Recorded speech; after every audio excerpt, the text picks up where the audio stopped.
Après avoir exercé plusieurs métiers, l'envie prend à Yves Neumagère de reprendre les verreries de Bréhat. Sa passion pour le verre et l'artisanat d'art ont changé sa vie et celle des artisans de l'île aux Rochers Roses. L'artisan d'art va chercher à créer des pièces artistiques.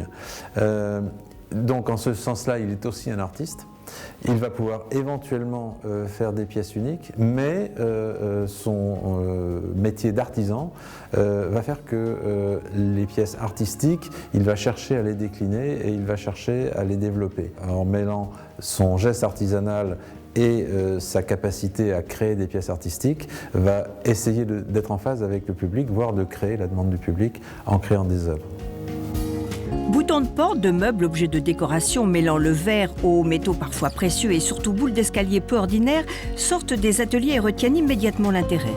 Les boules d'escalier, c'est quelque chose de traditionnel, mais qui avait un petit peu disparu du circuit des quincailliers.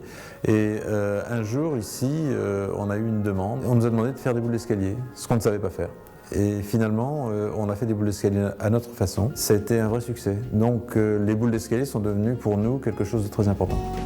Héritier des maîtres verriers de Murano, qui tiennent eux-mêmes leur art des Mésopotamiens et des Égyptiens, Yves Neumagère se distingue par un souffle créateur et des idées lumineuses.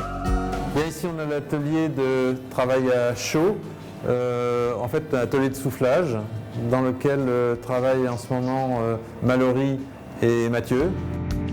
Quel est le comble pour un verrier ? Godard aurait dit être à bout de souffle. Ici, ce sont les meilleurs d'entre eux qui cueillent le verre dans un four maintenu en fusion à 1120 degrés. Ils roulent la pâte, la rognent, la façonnent. La technique progresse et leurs gestes, eux, n'ont jamais changé. Les premiers acheteurs, ce sont les gens qui viennent nous voir sur l'île de Bréhat. L'île est très touristique, très visitée. Et puis, il y a maintenant, et de plus en plus, les décorateurs. Décorateurs qui nous ont amenés à modifier, amener à évoluer dans notre produit. Et notamment, on travaille avec des décorateurs qui sont mondialement connus et qui travaillent dans le luxe. Ce qui nous a amené à travailler avec de l'or, de l'argent, des métaux précieux d'une façon générale pour augmenter, disons, le luxe de notre production. Et depuis quelques années, on travaille pour les yachts de luxe, on travaille pour les grands hôtels, on a travaillé pour des palais orientaux. Enfin, on a une clientèle tout à fait nouvelle et très diversifiée, qui nous a amené aussi à travailler de façon plus rigoureuse et créative. La preuve par le talent et la belle ouvrage que l'on peut conquérir le monde en venant d'une petite île bretonne d'à peine 3 km, qui ne compte que 300 âmes, ne se déplaçant qu'à pied ou à bicyclette. Ancien menuisier, Marc Ricourt titille le grume et l'habille en une orgie de copeaux et sangles de bois, sculptant des troncs d'arbres à qui il donne une autre vie. Moi, le bois, c'est juste le médium. Je pourrais travailler la terre et tout ça, parce que je suis tombé dans le bois, voilà. La palette de cet alchimiste de la couleur ne laisse pas de bois. Les rouilles, c'est venu déjà d'un hasard, parce que je voulais obtenir des pièces noires au départ. Donc, au début, c'est une technique pour avoir des pièces noires sur des boîtes amiques. Donc, j'ai fait une série de pièces noires et après, la rouille est restée dans les bains que j'avais fait. Donc, ça a fait des dépôts de rouille. Après, j'ai vu que ça tenait sur le bois.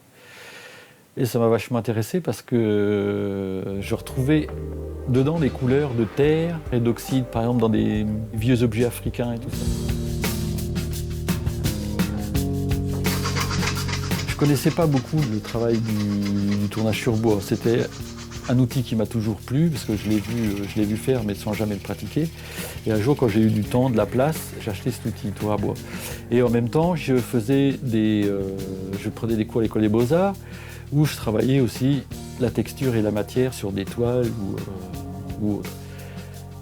Et c'est en découvrant un tourneur sur bois où j'ai vu que je pouvais inclure le travail du bois avec le travail en volume et en plus le travail de texture, de couleur et tout ça. Alors pour moi, c'était un truc un petit peu magique, un petit truc un peu complet, quoi. Il a été reçu en résidence à Philadelphie, la mecque des tourneurs sur bois. Depuis, sa carrière s'accélère.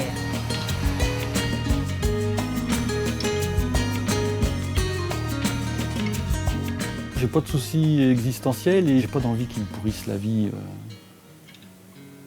voilà, je suis bien comme c'est fait.